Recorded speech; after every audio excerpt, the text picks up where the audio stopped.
Today I went to the Petroleum Investment Conference in Toronto. I met with Alberta's Minister of Energy, and I asked her about the state of oil and gas in that province today. Things are very good in Alberta. Of course, we are growing the industry, especially in the oil sands area, conventional as well. The gas plays will continue to grow in the Duvernay as well. So things are very good in Alberta. It's very busy, and we are really happy with the investments that are coming to our province. One of the big challenges, of course, is getting that oil from landlocked Alberta to markets. The National Energy Board has approved in principle the pipeline, and I think the feds are going to approve it. What kind of negotiations are there now with the province of BC? Because I know they're demanding their, quote, fair share.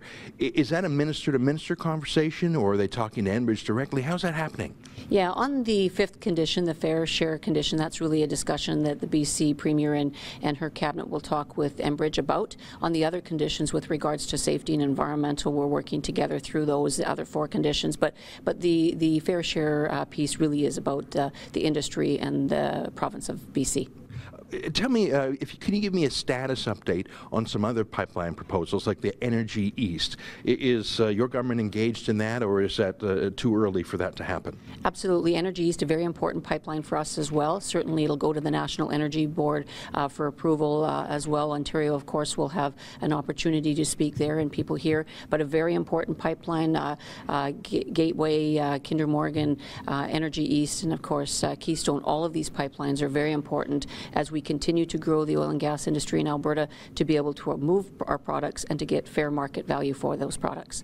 One of the things I find puzzling is the difference between the reality and the media perception of Aboriginal involvement in the oil patch. I mean, like the Fort Chip Indian Band, they all work in the oil patch, but if you just watch the TV news, it's like they hate the oil sands. How is integration of Aboriginal Albertans doing in reality on the ground? Is there a story there that hasn't been reported?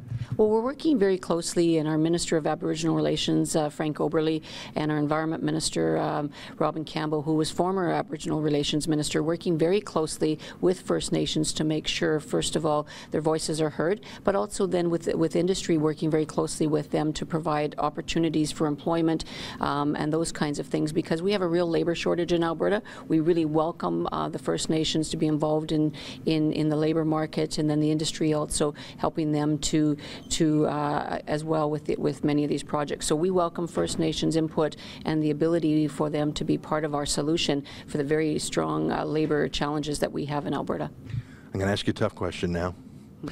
There's a lot of people who hate the oil sands who are paid a lot of money to complain about the oil sands, including by foreign funders. I mean, I've done some studies of a lot of these NGOs that are against the oil sands.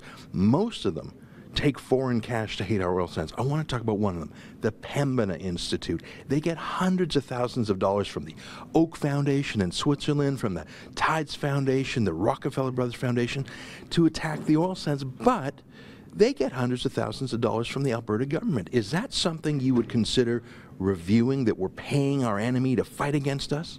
Well, we work with many different partners, whether that be the universities, all of those people, to make sure that we're working with them with regards to understanding the work that we're doing.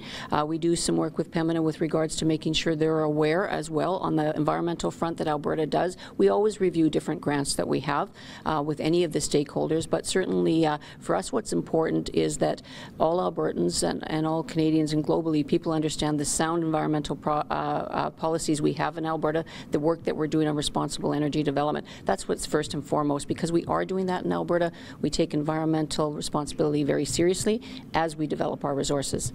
I want to ask just one follow-up question. I mean, I understand making the case for Alberta to everyone, but this is a case of the Alberta government hiring Pembina. At the same time, it's being hired by other groups who pay them more, by the way, to attack the oil sands. I mean, they're even hired by foreign governments. The UK High Commission pays them to promote carbon taxes.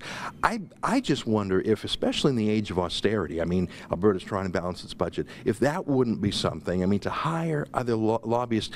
Can I ask you, would you commit to reviewing Pembina's funding? I'm not saying don't talk to them. We got to talk to everybody.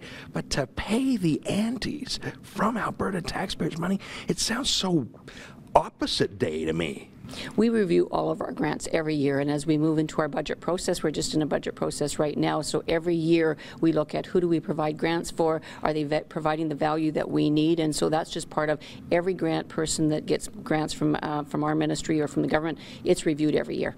Fair enough. Listen, thanks for meeting with me. Enjoy the rest of the conference here in Toronto. Great. Thanks, Ezra.